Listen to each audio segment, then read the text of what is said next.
I bought my first home at 22 and 6 years later, I bought my next one. And honestly, buying the second home felt very different. So if you're thinking about upgrading, moving, or buying to your next property, this is the full roadmap I wish a lot more people understood. It's a longer video, so save it and come back to it later. Step 1, this is understanding your current position. Before you look at new homes, you need to know these 3 things. What is your current property worth? How much do you still owe? And how much equity you still may be able to use. For example, if your home is worth $900,000 and your loan is $600,000, you technically have $300,000 in equity, but that does not mean you can use all of it. The bank will usually want you to keep a certain amount of equity in the property. So this is where a broker can help you out to see what is actually usable. Step 2 is deciding whether or not you want to keep it or sell it. This is one of the biggest decisions in the whole process. If you want to keep your home, it may become an investment property. If you sell it, you may have more cash available for the next purchase. Both options can work. They create very different borrowing outcomes. If you keep the property,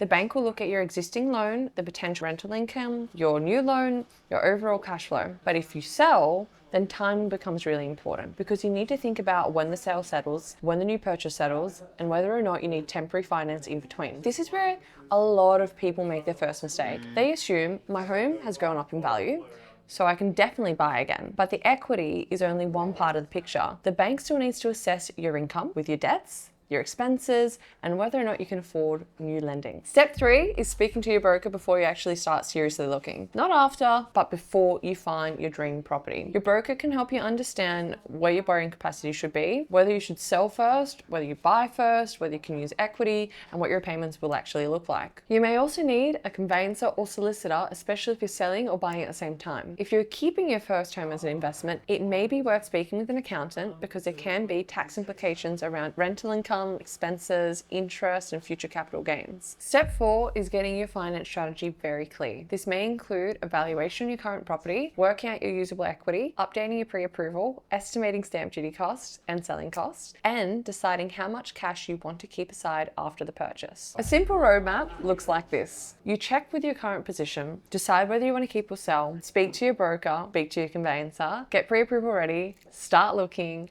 make an offer, exchange contracts, then you move through to settlement. The second common mistake is forgetting the costs. When you buy your next home, it's not just the deposit. You may need to think about your stamp duty, your legal fees, your moving costs, selling agent fees, marketing costs, discharge fees, and whether you need cash after settlement. And one last thing I'll say is buying your next home is usually more strategic than buying your first. It's not just, can I afford this property? It's what happens to my current home?